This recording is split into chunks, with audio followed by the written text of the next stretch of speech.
Most people believe that being responsible with money means paying off every debt as fast as possible. That belief feels safe. It feels disciplined. It also quietly keeps many people financially stuck for decades. The truth is that not all debt is the same. Treating it as if it is leads to decisions that feel productive in the short term but work against you over time. If you understand incentives, opportunity cost, and how systems compound, you start to see that some debts should not be your priority right now. Not because debt is harmless, but because your capital is more valuable elsewhere. This matters because money is not just about numbers. It is about sequencing. What you pay first determines what you can build later, and most people pay the wrong things first. Let's talk about the first debt people rush to eliminate: low-interest fixed-rate debt. This is usually a mortgage, sometimes a student loan from years ago, occasionally a long-term auto loan locked in at a very low rate. People see the balance and feel pressure. They want the relief of zero, but relief is not the same as progress. When the interest rate on a debt is lower than the long-term rate of inflation, the real cost of that debt shrinks over time. You are paying it back with cheaper dollars in the future. Meanwhile, any extra money you use to aggressively pay it down is money you are choosing not to deploy elsewhere. That decision has a cost, even if it does not show up on a statement. Capital has optionality. Cash gives you flexibility. It absorbs shocks. It allows you to act when opportunities appear. When you lock excess capital into low-interest debt repayment, you give up that flexibility in exchange for emotional comfort. That trade is rarely discussed, but it is real. This does not mean ignore the debt. It means service it efficiently. Meet the obligation, respect the contract, but do not treat it as an emergency when the math does not justify urgency. Overpaying low-interest debt is often a way to feel responsible without actually improving your financial position. The second debt people obsess over is installment debt that is already structured to be paid down. Car loans are the most common example. People fixate on the idea of owning the car outright, as if the title itself creates wealth. A car is not an asset that appreciates. It is a tool that depreciates. Whether you owe money on it or not does not change that reality. What matters is the total cost of using it over time and whether it fits within your broader financial system. When you rush to pay off a car loan early, you reduce liquidity for a non-productive asset. You are accelerating cash flow into something that will never generate a return. Again, the trade-off is hidden. You feel disciplined, but you weaken your financial resilience. Installment debt with predictable payments is not what destabilizes people. What destabilizes people is volatility, job loss, medical costs, unexpected expenses. Liquidity protects against those risks. Eliminating a manageable payment does not. There's also a behavioral issue here. Many people pay off installment debt early because it gives a sense of completion, a box checked, a win. But personal finance is not about collecting small wins. It is about building a system that holds up under pressure for decades.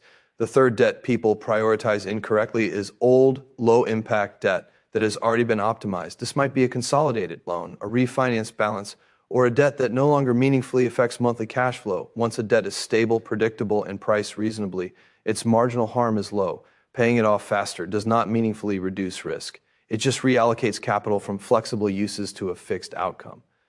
What people misunderstand is that the danger of debt is not the existence of a balance.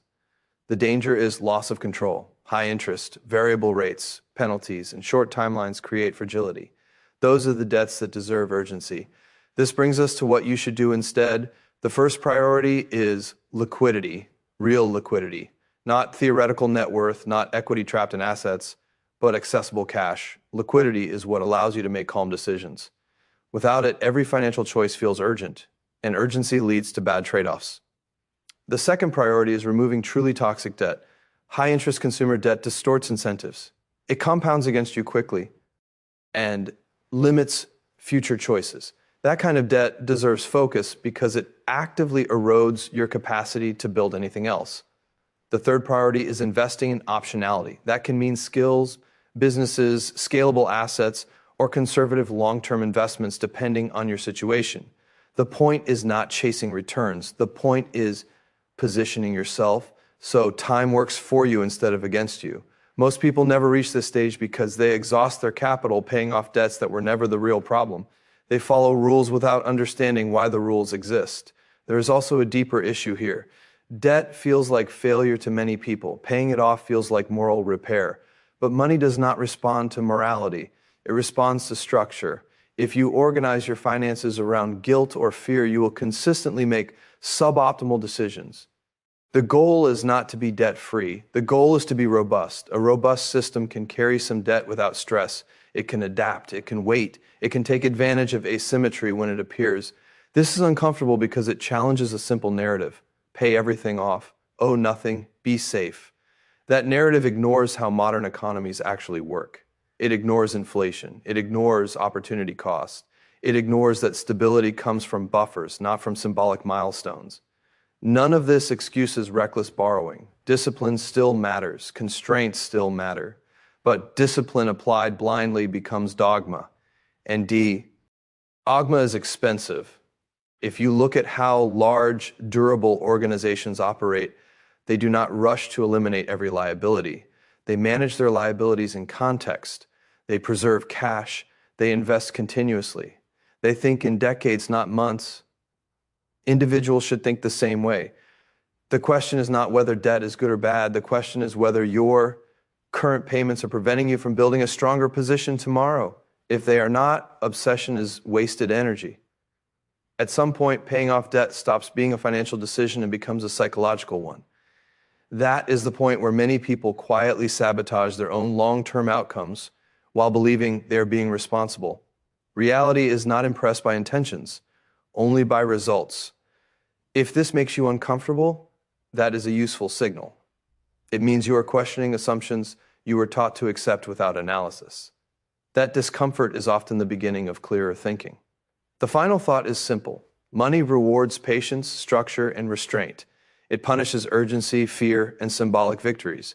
If you want a different outcome, you have to prioritize differently, even when it feels counterintuitive. Most people pay for peace of mind. A few people build it. And that difference compounds